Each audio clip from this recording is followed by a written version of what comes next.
গৌৰৱ গগৈক মই ধন্যবাদ দিছোঁ। মৰহি যোৱা কংগ্ৰেছ দলটোক বিটিআৰত তেখেতে পুনৰুদ্ধাৰ কৰিবৰ কাৰণে আগবাঢ়ি আহিছে। গৌৰৱ গগৈ ডাঙৰীয়াই নিশ্চিতভাৱে কংগ্ৰেছক এটা নতুন শক্তি প্ৰদান কৰক। বিটিআৰত গৌৰৱ গগৈ ডাঙৰীয়াই এইটোৱে সুযোগ পাইছে। তেওঁৰ প্ৰথম ইলেকশ্যন বিটিআৰত কংগ্ৰেছ শক্তিশালী কৰক।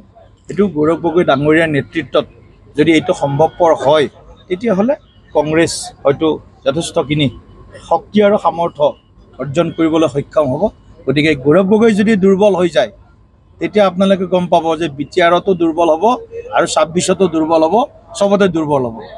গতিকে বিটিআৰত যিমান পাৰে সিমান শক্তি কংগ্ৰেছ দলে লগাই দিব লাগে। কাৰণ বিটিআৰত তেওঁৱে কৈছিলে যে আমি কংগ্ৰেছে আগ্ৰাসীৰ ৰূপ লোৱা নাছিলোঁ, এতিয়া আগ্ৰাসী ৰূপ ল'বৰ কাৰণে তেখেতে চেষ্টা কৰিছে। কোকৰাঝাৰত গৈছে, শ্ৰীৰামপুৰৰ পৰা তেখেতে যাত্ৰা আৰম্ভ কৰিছে। গতিকে শ্ৰীৰামপুৰৰ পৰা যিটো যাত্ৰা, এই যাত্ৰাটোৰ কথা কাহিনীবিলাক আমাতকৈ আপোনালোকে ভালকৈ জানে। গতিকে শ্ৰীৰামপুৰৰ পৰা তেখেতৰ যাত্ৰা আৰু উৰ্ধমুখী হওক আৰু তেখেতে ইয়াত সফলতা অৰ্জন কৰক। আমি তেখেতক ধন্যবাদ জ্ঞাপন কৰিছোঁ। বিজেপিৰ পিছত আন দলৰ বহু নেতা বিজেপি দলত যোগদান কৰাৰ সম্ভাৱনা আছে নেকি? চাওক, যোগদান প্ৰক্ৰিয়াটো এটা কণ্টিনিউৱাছ প্ৰচেছ হৈ আছে। আমাৰ দলত বিভিন্ন কেৱল ৰাজনৈতিক দলৰ পৰাই নহয়, অৰাজনৈতিক, সামাজিক, সাংস্কৃতিক, আধ্যাত্মিক, শৈক্ষিক, বিভিন্ন ক্ৰীড়া ক্ষেত্ৰৰ পৰা আৰম্ভ কৰি বিভিন্ন ফ্ৰেটাৰ্নিটিৰ পৰা আমাৰ দলত যোগদান কৰি আছে আৰু যোগদান কৰি থাকিব। কাৰণ সকলোৱে বিচাৰে যে বিজেপিৰ অবিহনে বিটিআৰত সুশাসন সম্ভৱপৰ নহয়। গৌৰৱ গগৈক মই ধন্যবাদ দিছোঁ। মৰহি যোৱা কংগ্ৰেছ দলটোক বিটিআৰত তেখেতে পুনৰুদ্ধাৰ কৰিবৰ কাৰণে আগবাঢ়ি আহিছে।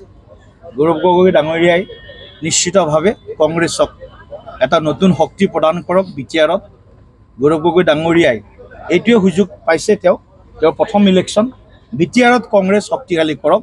এইটো গৌৰৱ গগৈ ডাঙৰীয়াৰ নেতৃত্বত যদি এইটো সম্ভৱপৰ হয়, তেতিয়াহ'লে কংগ্ৰেছ হয়তো যথেষ্টখিনি শক্তি আৰু সামৰ্থ্য অৰ্জন কৰিবলৈ সক্ষম হ'ব। গতিকে গৌৰৱ গগৈ যদি দুৰ্বল হৈ যায়, তেতিয়া আপোনালোকে গম পাব যে বিটিআৰতো দুৰ্বল হ'ব আৰু ২৬তো দুৰ্বল হ'ব, চবতে দুৰ্বল হ'ব। গতিকে বিটিআৰত যিমান পাৰে সিমান শক্তি কংগ্ৰেছ দলে লগাই দিব লাগে। কাৰণ বিটিআৰত তেওঁৱে কৈছিলে যে আমি কংগ্ৰেছে আগ্ৰাসীৰ ৰূপ লোৱা নাছিলোঁ, এতিয়া আগ্ৰাসী ৰূপ ল'বৰ কাৰণে তেখেতে চেষ্টা কৰিছে। কোকৰাঝাৰত গৈছে, শ্ৰীৰামপুৰৰ পৰা তেখেতে যাত্ৰা আৰম্ভ কৰিছে। গতিকে শ্ৰীৰামপুৰৰ পৰা যিটো যাত্ৰা, এই যাত্ৰাটোৰ কথা কাহিনীবিলাক আমাতকৈ আপোনালোকে ভালকৈ জানে। গতিকে শ্ৰীৰামপুৰৰ পৰা তেখেতৰ যাত্ৰা আৰু উৰ্ধমুখী হওক আৰু তেখেতে ইয়াত সফলতা অৰ্জন কৰক। আমি তেখেতক ধন্যবাদ জ্ঞাপন কৰিছোঁ। বিজেপিৰ পিছত আন দলৰ বহু নেতা বিজেপি দলত যোগদান কৰাৰ সম্ভাৱনা আছে নেকি?